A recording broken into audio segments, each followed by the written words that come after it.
System को यूनानी में निजाम हजम कहते हैं। निजाम हजम का मतलब क्या हुआ? वो चीजें जो कि खाई जाती हैं और खाने के बाद वो बॉडी का आकार ले लेती हैं, यानी कि बॉडी का पोषण, तगजिया यानी कि गिजा बन जाती हैं, बॉडी का हिस्सा बन जाती हैं।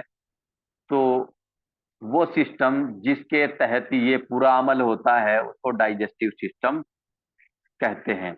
यानी कि खाने पीने वाली चीजों को जिस्म में पोषण के यानी कि तगजिए के लायक जिस सिस्टम के अंतर्गत यानी कि तहत बनाया जाता है उसको निजाम हजम या डाइजेस्टिव सिस्टम कहते हैं, जिसमें खा पी करके खाई पी जाने वाली चीजों को बॉडी के अनुरूप अनुरूप बना लिया जाता है, बॉडी का ही हिस्सा बना लिया जाता है। जी। इंसान की जो बॉडी है, इंसान का जो शरीर है, इंसान के शरीर की इकाई सेल यानी कि कोशिका है, जिसको यूनानी में खलिया कहते हैं, जिसको अभी अभी हमने 2 या 3 क्लास पहले पढ़ा था। ठीक है। अब जो कोशिकाएं हैं उनको भी न्यूट्रिशन की यानी कि पोषण की, आम सी जबान में कहें तो खाने की जरूरत कोशिकाओं को भी होती है, क्योंकि कोशिका के अंदर डाइजेशन भी होता है और कोशिका के अंदर इरिटेबिलिटी यानी कि महसूस करने वाले का अमल भी होता है।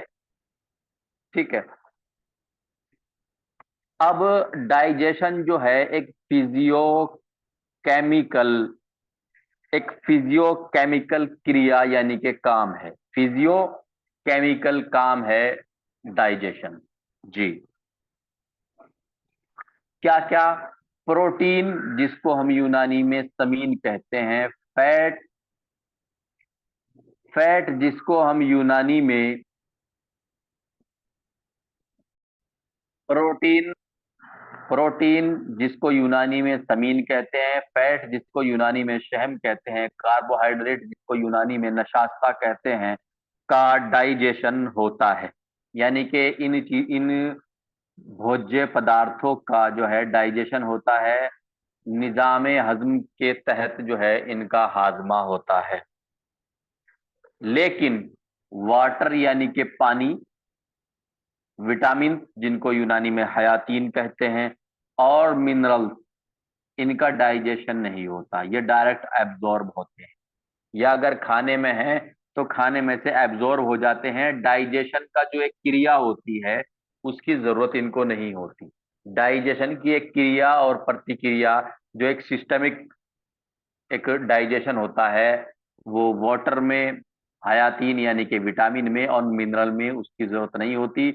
विटामिन जो है वो खाने से हजम डायरेक्ट एब्जॉर्ब हो जाते हैं, पानी जो इंसान पीता है वो एब्जॉर्ब होता है, पानी के ऊपर भी डाइजेशन का अमल नहीं होता। जी। खाने की नली का मतलब क्या है? मुंह से लेकर के गुदा यानी कि मिकाद, जिसको एनस बोलते हैं, इंग्लिश में मिकाद बोलते हैं, यूनानी में गुदा बोलते हैं, हिंदी में तक, मुंह से लेकर के यानी कि ओरल कैविटी से लेकर के एनस तक जो है वो एलिमेंट्री कैनाल यानी कि खाने की नली है। एलिमेंट्री खाने की कैनाल नली। ठीक है। जी। खाने की नली कहाँ से है? मुंह से शुरू होती है। जी। अब दो तरीके से सवाल बन सकता है।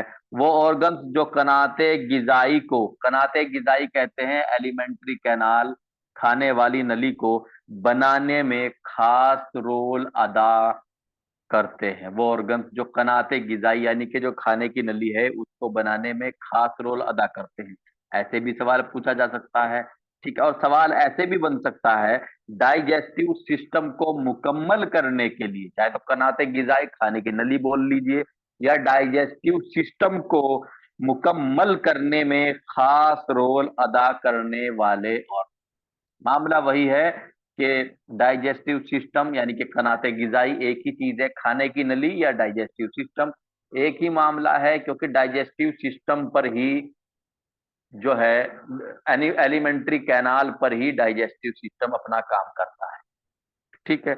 जी। कौन कौन से ऑर्गन हैं जो इसमें अपना सहयोग अपना काम करते हैं? नंबर 1, सबसे पहले मुंह, ऑरल कैविटी। ठीक है। उसके बाद ईसोफेगस यानी कि खाने की नली, खाने की नली के बाद स्टमक, जिसको शिकम कहते हैं, और उससे जुड़ा हुआ लीवर है और पैनक्रियाज भी है। स्मॉल इंटेस्टाइन छोटी आंत, लार्ज इंटेस्टाइन बड़ी आंत, इन सब ऑर्गन से मिलकर के जो है एलिमेंट्री कैनाल बनती है, यानी कि खाने की नली बनती है। और मुंह से लेकर के एनस तक ये जो एलिमेंट्री कैनाल है, इसकी लंबाई तकरीबन 9 मीटर या 32 फीट होती है। ठीक है जी। अब सबसे पहले माउथ की बात कर लेते हैं। सबसे पहले किसकी बात कर लेते हैं? माउथ, मुंह की बात कर लेते हैं। मुंह, मुंह को यूनानी में फम कहते हैं, इंग्लिश में ओरल ओरल कहते हैं, और मुंह आम जबान में कहते हैं। ठीक है। इसको क्यों हम एलिमेंट्री कैनाल में शामिल कर रहे हैं? क्योंकि खाना यहीं से जाकर के इंसान की बॉडी में एंट्री लेता है। दूसरा ये है कि जो डाइजेस्टिव सिस्टम है, जो निजाम हजम है, निजाम हजम का ये पहली स्टेज है, क्योंकि यहीं से हाजमा यानी कि डाइजेशन, यानी कि पोषण, यानी कि इंसान के जिस्म को ताकत, गिजा यहीं से मिलनी शुरू हो जाती है। ओरल कैविटी से ही जो इंसान खाता है वो डाइजेस्ट, वो एब्जॉर्ब, डाइजेशन शुरू हो जाता है। ठीक है। अब सबसे पहले हम ये देखते हैं, डाइजेशन की बात हम बाद में करेंगे ओरल कैविटी में, यानी कि मुंह में। उससे पहले हम ये देख लें थोड़ा सा कि ओरल कैविटी में क्या क्या है। ओरल कैविटी में 3 जोड़ी लार ग्रंथियां होती हैं। ठीक है, 3 जोड़ी। 3 जोड़ी का मतलब जो होता है, मतलब एक इधर है, एक इधर है, एक राइट है, एक लेफ्ट है, एक राइट है। देखिए, सबसे पहले होती है पैरोटिड ग्लैंड। बाइलेटरल, बाइलेटरल होता है। और ये जो मैंडिबल है, मैंडिबल के एकदम जड़ पे होता है यहाँ पर। और अगर इसमें इन्फेक्शन हो जाता है तो उसको पैरोटिडाइटिस बोल देते हैं, गलफेड़े भी बोल देते हैं। और ये ओरल कैविटी की सबसे बड़ी लार ग्रंथि होती है। 2 होती है, एक राइट होती है, एक लेफ्ट होती है। ठीक है भाई जी। इसको गलफेड़े बोल देते हैं। पैरोटिड ग्लैंड होती है, ये ग्रंथि होती है जिससे लार। इसके बाद क्या होता है? सबलिंगुअल ग्लैंड, यानी कि जबान के नीचे ग्रंथि होती है, उसको सबलिंगुअल ग्रंथि बोल देते हैं, गुदुद बोलते हैं। यूनानी में गुदुद, हिंदी में ग्रंथि। ठीक है। गुदूदे तहलुले लिसान, तहतुले लिसान, यानी कि जबान के नीचे वाली ग्रंथि। उसके बाद क्या होता है? सब मैंडिबुलर ग्लैंड, सब के माने नीचे, मैंडिबल जबड़े को बोलते हैं नीचे वाले को, ग्लैंड जो है ग्रंथि, यानी कि गुदूदे तहतुल फक। ठीक है। फक यानी कि जबड़ा, यानी कि जबड़े के नीचे वाली ग्रंथि। ये 3 ग्रंथियां इंसान की ओरल कैविटी से रिलेटेड होती हैं। इनमें जो पैरोटिड ग्लैंड्स हैं, ये जो वाली जो जो बाइलेटरल पैरोटिड ग्लैंड्स हैं, ये क्या होती हैं? ये बाकी ग्लैंड से बड़ी होती हैं, बाकी ग्रंथियों से। जो 2 ग्रंथियां हैं, सबलिंगुअल, सबमैंडिबुलर, इनसे आकार में बड़ी होती हैं।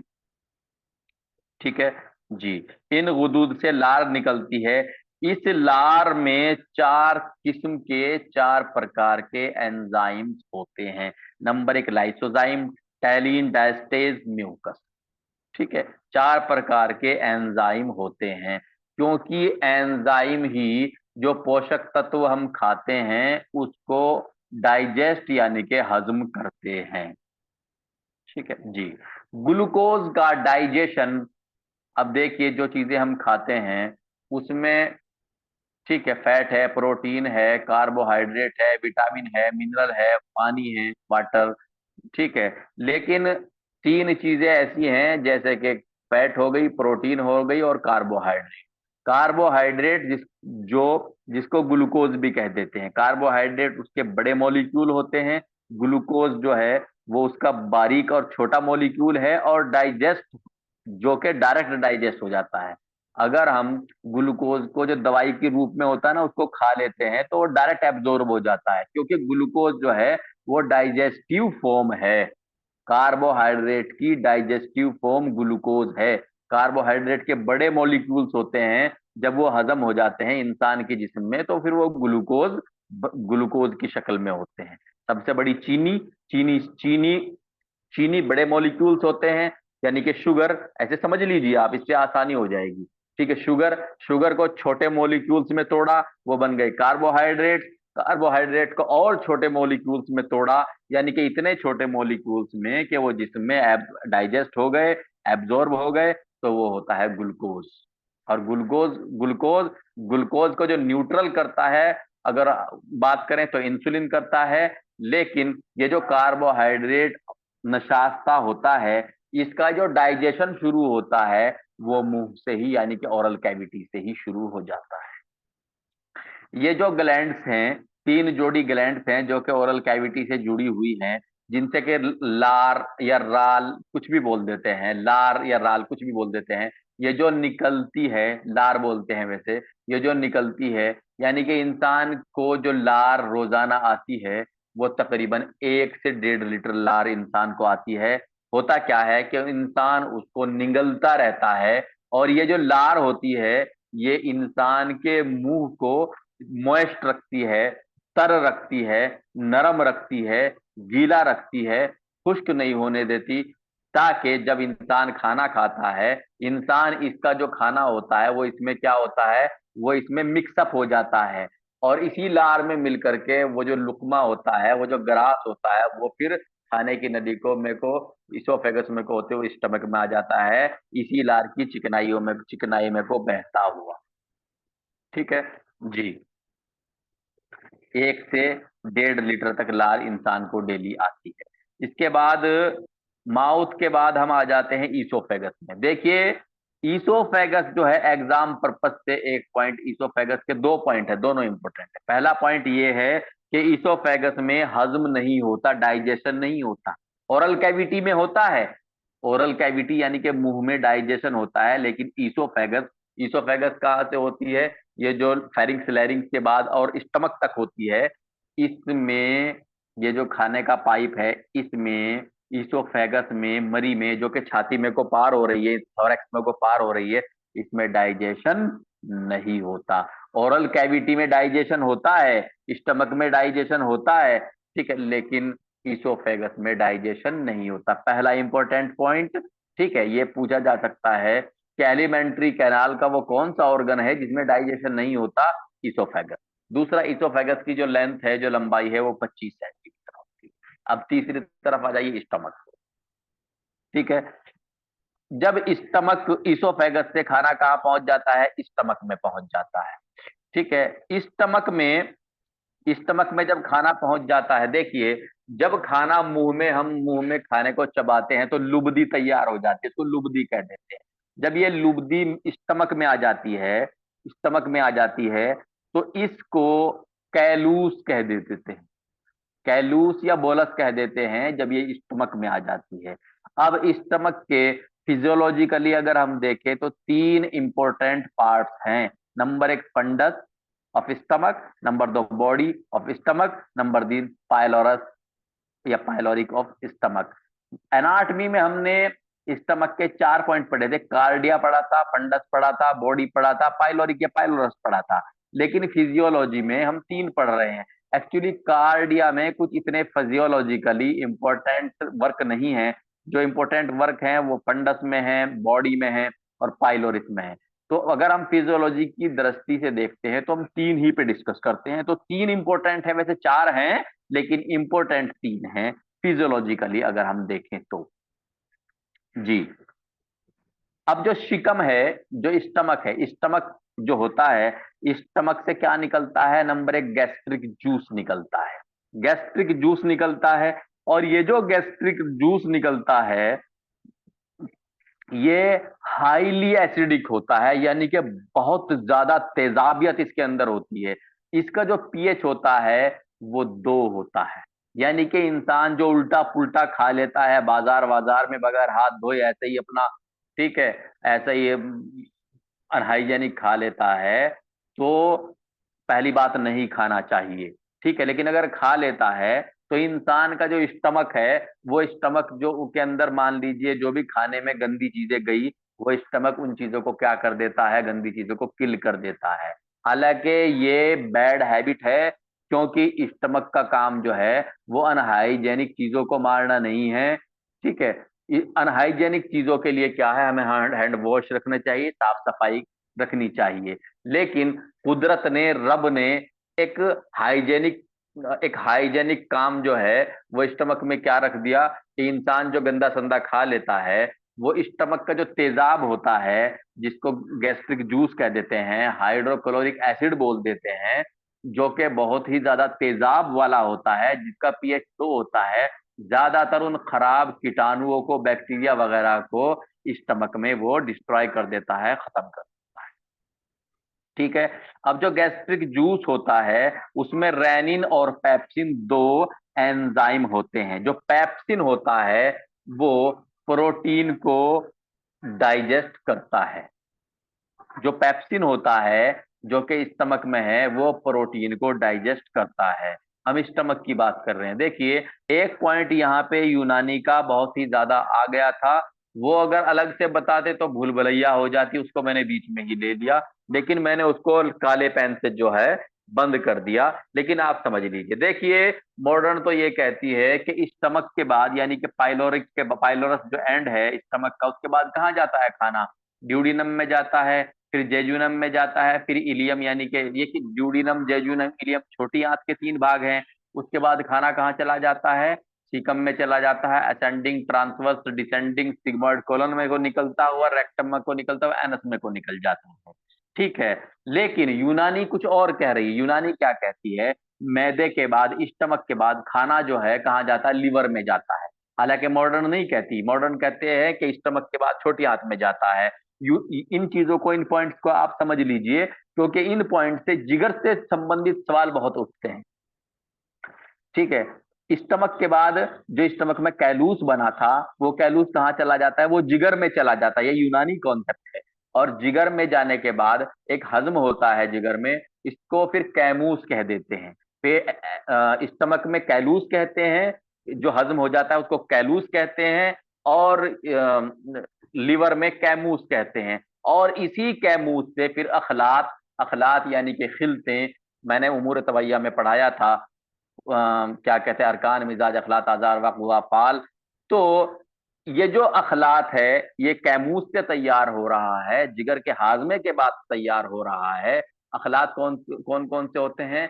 खून यानी कि दम, बलगम, सफरा, सौदा। खून यानी कि दम, खून को ही दम कह रहे हैं। बलगम, सफरा, सौदा, 4 खिलते हैं। ठीक है। ये कहाँ तैयार होती हैं? जिगर में तैयार होती हैं।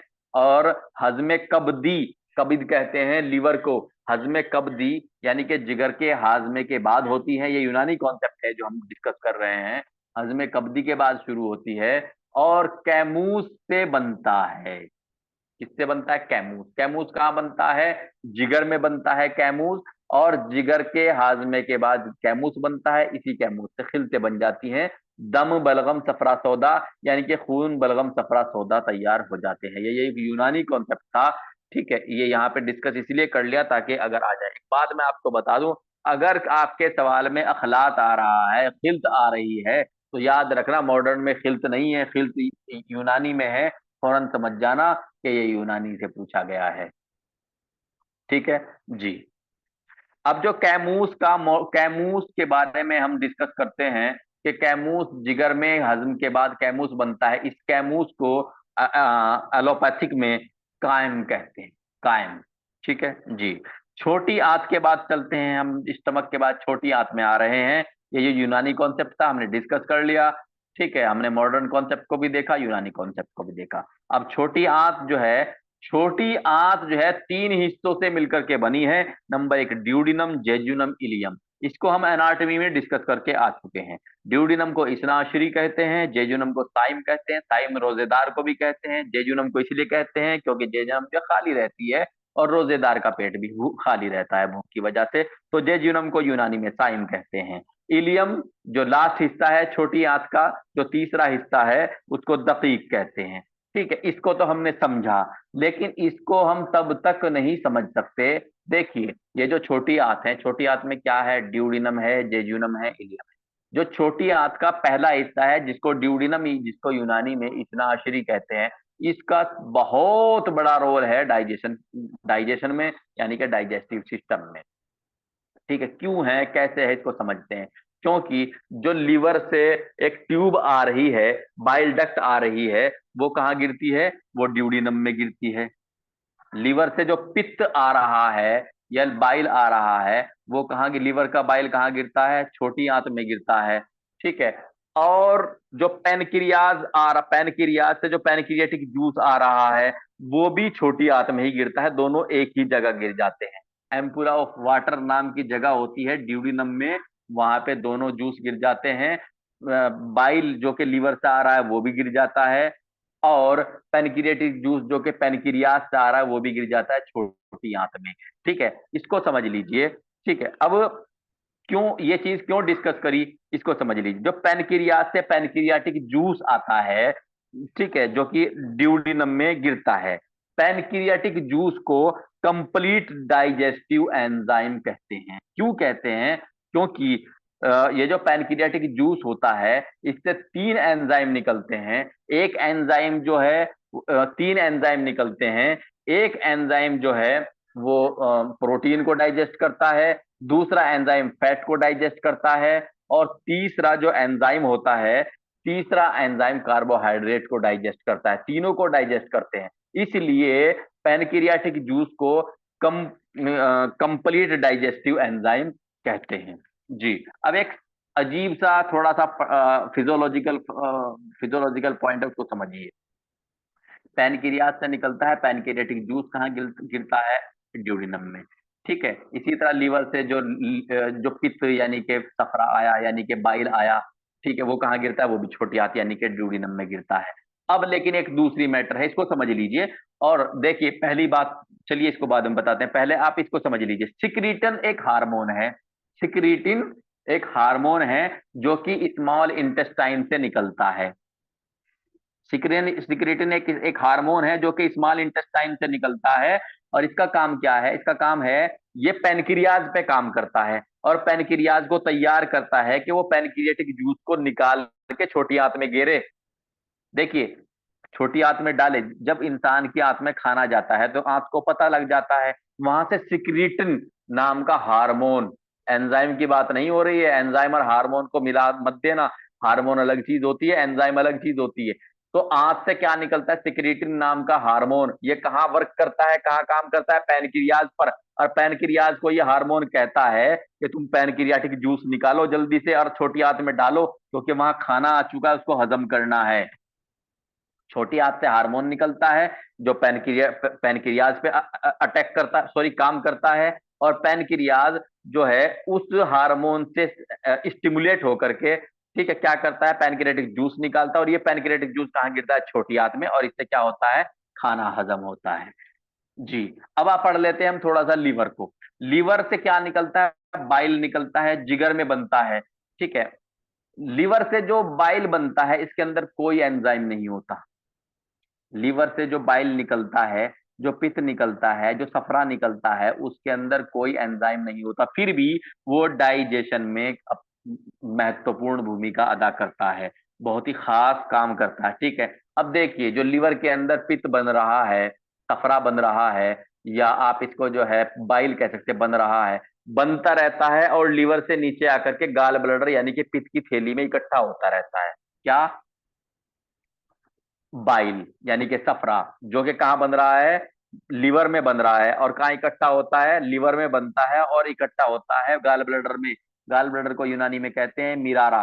ठीक है, अब देखिए यहां भी एक फिजियोलॉजिकल बहुत ही समझने वाली बात है। जो छोटी आंत है उससे, जैसे कि मैंने बताया था, सिक्रीटिन नाम का हार्मोन निकलता है और पैनक्रियाज पे काम करता है, पैनक्रियाज से पैनक्रियाटिक जूस निकल के गिरता है। इसी तरीके से ये जो छोटी आंत है, इससे एक हार्मोन और निकलता है, उसको कोलिसिस्टोकाइनिन कहते हैं। और ये जो कोलिसिस्टोकाइनिन है, ये एक्ट कहाँ करता है? ये कहाँ काम करता है? ये गाल ब्लडर पे यानी कि पित्त की थैली पे काम करता है और पित्त की थैली को स्टिमुलेट करता है कि पित्त की थैली से जो, जिसमें पित्त इकट्ठा हो रहा है, यानी कि जिसके अंदर सफरा, जिसको बाइल, पित्त सफरा बाइल एक ही चीज है, जो कि उसमें इकट्ठा हो रहा है, वो जल्दी से निकाल करके छोटी आंत में डाले। कोलिसिस्टोकाइनिन कहाँ से निकल रहा है? छोटी आंत से निकल रहा है। कब निकल रहा है? जब वहां खाना पहुंचता है। क्यों निकल रहा है? वो जो है उसका काम होता है पित्त की थैली को एक्टिवेट करना, स्टिमुलेट करना, कि वहां से जो है एंजाइम निकले, वहां से क्या निकले? पित्त निकले, सफरा निकले, वो छोटी आंत में गिर जाए। यानी कि छोटी आंत से दो हार्मोन निकलते हैं, सिक्रीटन जो कि पैनक्रियाज पे काम करता है, कोलिसिस्टोकाइनिन जो कि गाल ब्लडर पे काम करता है। गाल ब्लडर से सफरा यानी कि बाइल निकलता है, पैनक्रियाज से पैनक्रेटिक जूस निकलता है, और दोनों के दोनों कहाँ गिरते हैं, छोटी आंत में। यानी कि छोटी आंत दो हार्मोन निकालती है, एक पैनक्रियाज पे काम करता है, एक मिरारा यानी कि गाल ब्लडर पे काम करता है। गाल ब्लडर से क्या होता है, गाल ब्लडर से पित्त निकलता है, बाइल निकलता है, पैनक्रियाज से पैनक्रेटिक जूस निकलता है, दोनों के दोनों जो छोटी आंत पे खाना उस पर गिरते हैं और खाने को हजम करना शुरू कर देते हैं। ठीक है जी। जो लीवर से निकलता है, जिसको मैं बाइल बोल रहा हूं, सफरा बोल रहा हूं, इसका पीएच 8 होता है। ठीक है। बाइल में कोई एंजाइम नहीं होता, फिर भी ये निजाम हजम यानी कि हजम करने का जो सिस्टम है उसमें एक महत्वपूर्ण भूमिका, खास रोल अदा करता है। ठीक है जी। अब देखिए, जो पैनक्रियाज है, पैनक्रियाज से पैनक्रियाटिक जूस निकल रहा है, उससे तीन एंजाइम निकलते हैं, जिसको पैनक्रियाटिक जूस को हम कंप्लीट डाइजेस्टिव एंजाइम कहते हैं, क्योंकि जो पैनक्रियाटिक जूस होता है उससे तीन जो एंजाइम निकलते हैं, वो जो तीन एंजाइम होते हैं उनमें से एक प्रोटीन को डाइजेस्ट करता है, एक फैट को डाइजेस्ट करता है, एक कार्बोहाइड्रेट को डाइजेस्ट करता है। तो आप अंदाजा लगा सकते हैं कि कितना बड़ा रोल है पैनक्रियाज का। ठीक है जी। और पैनक्रियाज एक ऐसी ग्रंथि, एक ऐसी ग्लैंड है जो एंडोक्राइन भी है और एक्सोक्राइन भी है, यानी कि जिससे एंजाइम भी निकलते हैं और जिससे हार्मोन भी निकलते हैं। ठीक है जी। ठीक है। तो पैनक्रियाज से क्या निकलता है, पैनक्रियाटिक जूस, जिसमें तीन एंजाइम होते हैं, कौन कौन से, नंबर एक लाइपेज, नंबर दो एमाइलेज, और नंबर तीन ट्रिप्सिन। ठीक है। जो लाइपेज है वो फैट को डाइजेस्ट करता है, फैट को हजम करता है। फैट को हजम कौन करता है, लाइपेज हजम करता है फैट को। ठीक है। एमाइलेज जो है, एमाइलेज शुगर यानी कि कार्बोहाइड्रेट को एब्जॉर्ब करता है, डाइजेस्ट करता है, सॉरी डाइजेस्ट करता है यानी कि हजम करता है। एमाइलेज किसको करता है, शुगर यानी कि कार्बोहाइड्रेट को। शुगर और कार्बोहाइड्रेट एक ही चीज है। और ये जो ट्रिप्सिन है, ये प्रोटीन को डाइजेस्ट करता है। ट्रिप्सिन प्रोटीन को, ये जो तीनों एंजाइम है, ये पैनक्रियाटिक जूस से निकलने वाले, पैनक्रियाटिक जूस में मौजूद एंजाइम है। और इसीलिए पैनक्रियाटिक जूस को पैनक्रियाटिक जूस को कंप्लीट डाइजेस्टिव एंजाइम कहते हैं, क्योंकि इसके अंदर से जो तीन एंजाइम निकलते हैं, ये तीनों के तीनों एंजाइम ये क्या करते हैं, एक कार्बोहाइड्रेट को डाइजेस्ट करता है, एक फैट को डाइजेस्ट करता है, एक प्रोटीन को डाइजेस्ट करता है। लाइपेज फैट को, एमाइलेज शुगर को यानी कि कार्बोहाइड्रेट को, ट्रिप्सिन प्रोटीन को डाइजेस्ट करता है। ठीक है। अब देखिए, यहां तक तो हमने समझा। अब आगे एक पॉइंट है, इरिप्सिन एक एंजाइम होता है। गौर करने वाली बात है, इरिप्सिन एक एंजाइम होता है, कहां से निकलता है, ये पैनक्रियाज से निकलता है। इरिप्सिन एक एंजाइम है, कहां से निकलता है, पैनक्रियाज से निकलता है। और कहां से निकलता है, छोटी आंत का जो तीसरा भाग है, जिसको इलियम बोलते हैं या दकीक बोलते हैं या लिफाइफी बोलते हैं, छोटी आंत का जो तीसरा भाग है जिसको इलियम इलियम इलियम से निकलता है। ठीक है। क्या निकलता है, इरप्सिन निकलता है। ये जो इरप्सिन होता है, ये कहां से निकलता है, या तो पैनक्रियाज इलियम से। इरप्स और ये जो इरप्सिन है, ये किसको एब्जॉर्ब, किसको डाइजेस्ट करता है, एब्जॉर्ब सॉरी एब्जॉर्ब नहीं, डाइजेस्ट, किसको डाइजेस्ट करता है, प्रोटीन को डाइजेस्ट करता है। कौन सा, इरप्सिन। और इससे पहले हमने बताया था कि ट्रिप्सिन, ट्रिप्सिन भी प्रोटीन को डाइजेस्ट करता है, वो भी पैनक्रियाज से निकल रहा है। अब हम बता रहे हैं कि इरप्सिन जो है वो भी प्रोटीन को डाइजेस्ट करता है, और वो दो जगह से निकलता है, पैनक्रियाज से भी निकलता है और इलियम से भी निकलता है। आप कहोगे सर यहां से भी निकल रहा, वहां से भी निकल रहा, इसको हम आगे डिस्कस करते हैं। ठीक है। ये प्रोटीन को अमीनो एसिड में चेंज कर देता है, कौन सा, इरिप्सिन। अब एब्जॉर्प्शन जज्ब इलियम में होता है जी। अब लार्ज इंटेस्टाइन को देखते हैं, जो कि आखिरी हिस्सा है एलिमेंट्री कैनाल का, यानी कि डाइजेस्टिव सिस्टम का। लार्ज इंटेस्टाइन में क्या होता है, सबसे पहले सीकम, छोटी आंत जिसको इलियम कहते हैं, छोटी आंत के बाद जो है सीकम होता है। ठीक है। हमने यूनानी में पढ़ा, हमने एनाटॉमी में पढ़ा था। सीकम, सीकम जो है जिसको एब्डोमेन का टॉन्सिल भी बोलते हैं। ठीक है। राइट साइड में होता है। इसी से वर्मीफोरम अपेंडिक्स नीचे की तरफ लगी होती है। ठीक है। आपने अपेंडिक्स का नाम सुना होगा, जो कि एक आंत का एक फालतू हिस्सा है। ठीक है। फालतू हिस्सा जो कि लगा हुआ है, कई बार उसमें खाना चला जाता है, इन्फेक्शन हो जाता है, फिर उसको ऑपरेट कराना पड़ता है, निकालना पड़ता है। सीकम के बाद जो है कॉलोन होते हैं। कॉलोन कितने होते हैं, चार होते हैं। जब खाना आदमी के राइट साइड में नीचे की तरफ होता है, फिर वो ऊपर आता है।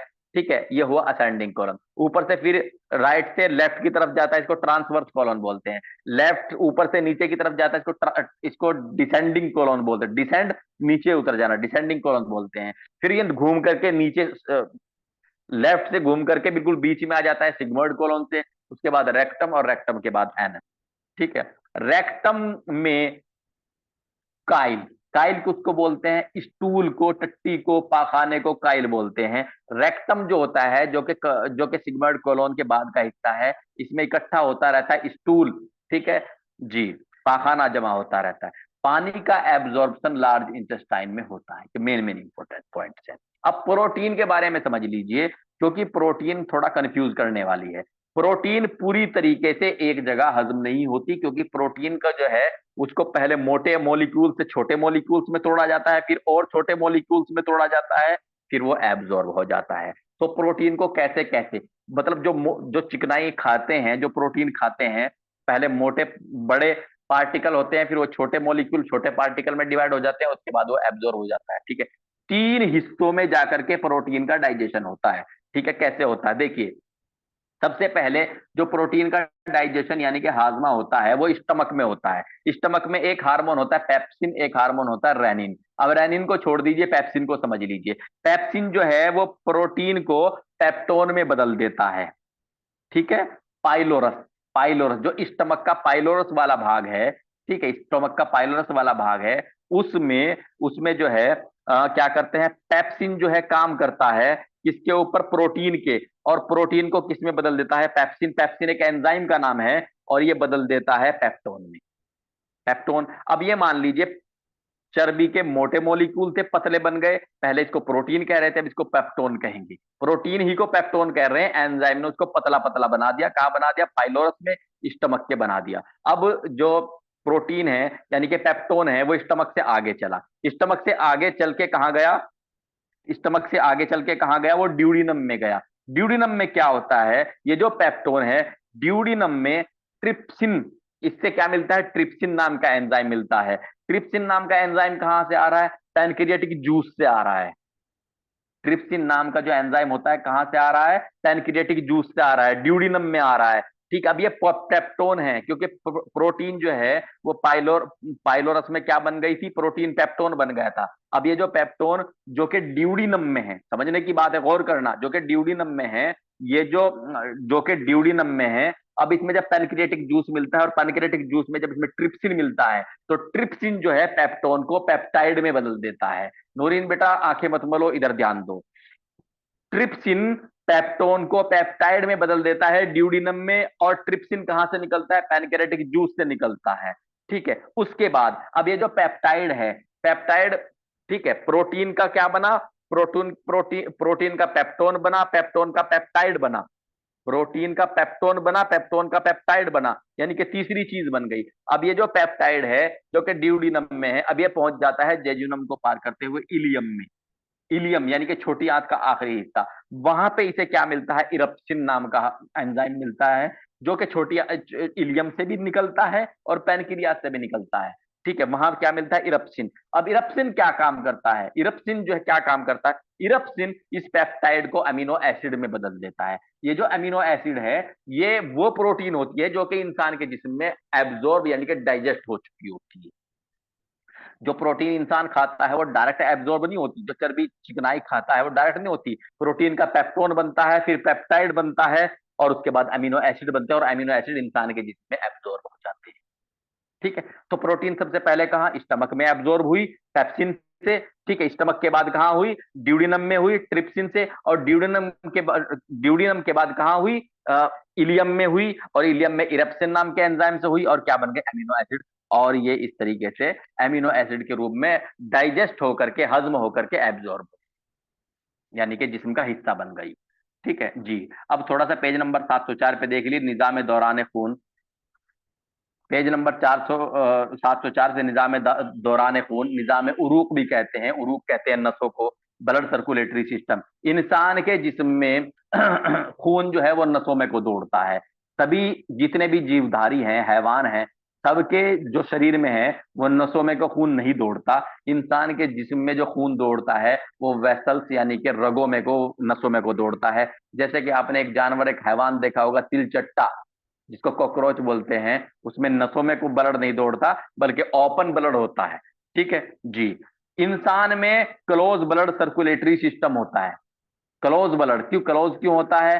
क्लोज इसलिए होता है इंसान में क्योंकि नसों के अंदर है, नसों के भीतर है, ठीक है, इसलिए इसको क्लोज क्या बोलते हैं, इसको क्लोज ब्लड सर्कुलेटरी सिस्टम होता है। लेकिन जैसे कि कॉकरोच है, कॉकरोच के अंदर नसें नहीं होती, उसमें डायरेक्ट खून होता है, तो उनमें क्या होता है, ओपन ब्लड सर्कुलेटरी सिस्टम होता है। इंसान में क्या है, क्लोज ब्लड सर्कुलेटरी सिस्टम है।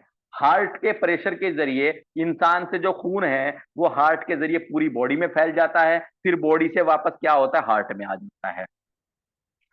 ठीक है, ब्लड सर्कुलेटरी सिस्टम को सबसे पहले सर विलियम हार्वे ने बताया था। इसके ऊपर मैं आपको सवाल भी बना चुका हूं। ठीक है, artery, when, lymph node. Artery, when और लिम्फ नोड क्या होते हैं, नसें हैं। आर्टरी एक नस है, वेन एक नस है, lymph node sorry lymph node है lymph vessel, lymph node lymph vessel क्या है, ये नसें हैं।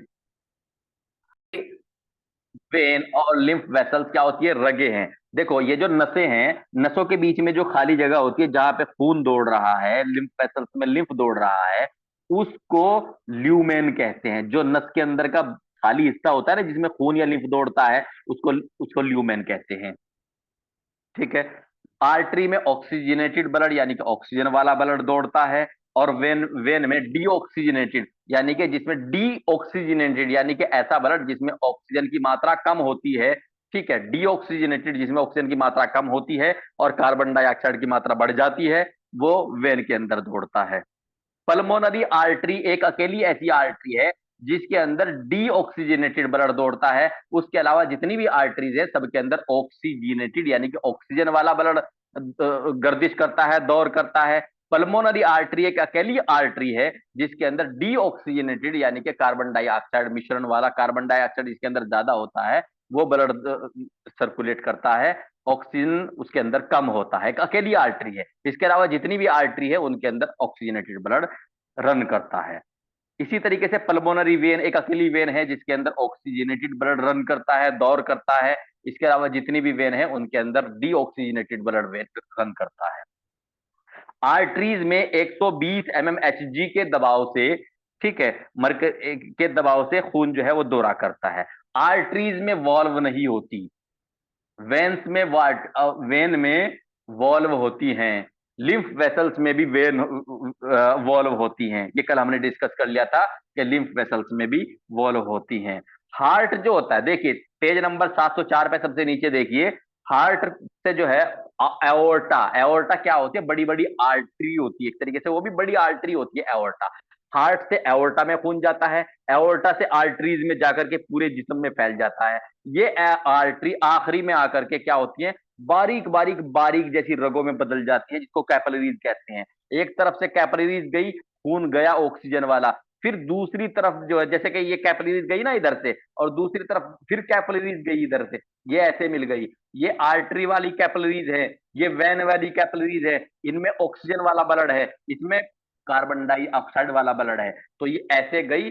अब ये इसने क्या काम किया, इसने जो इंसान का जिस्म है उसको खून दे दिया, और इसने क्या किया, इंसान के जिस्म से खून ले लिया, इसने ले लिया, और ये वेन के जरिए से फिर वापस आ गई। ये आर्टरी के जरिए से जिस इंसान के हर हर जिस्म के हिस्से में गया, और कैपिलरीज में फिर वो जो है ऑर्गन्स को मिल गया। और ये जो कैपिलरीज हैं, ठीक है, इनके जरिए से, ये सिर्फ हाथ की बात नहीं, इंसान के पैर में, सिर में, आंख में, हर जगह इसी तरीके से ब्लड सर्कुलेशन सर्कुलेशन चल रहा है। कैपिलरीज निजाम दौरान खून की सबसे बारीक नसें होती हैं कैपिलरीज, इसीलिए इनको उरूक शारिया, शारिया यानी कि बाल जैसी बारीक रगे कहते हैं। ठीक है, कैपिलरीज ब्लड सर्कुलेटरी सिस्टम का सबसे आखिरी पॉइंट होता है। एक तरफ हार्ट है और दूसरी तरफ जो होता है कैपिलरीज होती हैं। कैपिलरीज के बाद खून दोबारा फिर वापस हार्ट में आ जाता है। सबसे आखिरी जो जंक्शन है, सबसे आखिरी जो स्टेशन है वो कैपिलरीज होती है खून का। हार्ट के अपोजिट ब्लड सर्कुलेटरी सिस्टम में कैपिलरीज होती है, जैसे एक तरफ हार्ट है तो दूसरी तरफ कैपिलरीज होती हैं। ठीक, कैपिलरीज ही वो ऑर्गन्स हैं जिनसे ब्लड जो है, जिनसे ब्लड में जो मौजूद जो भी चीजें हैं जो जो कि इंसान के जिस्म के सेल्स के लिए फायदेमंद है, वो इंसान के जिस्म को मिल जाती हैं, और फिर इंसान के जिस्म में से जो मतलब फुजलात वगैरह है वो वापस इनके जरिए से आ जाते हैं। ठीक है, कैपिलरीज में ऑक्सीजनेटेड और डीऑक्सीजनेटेड दोनों तरह का ब्लड होता है।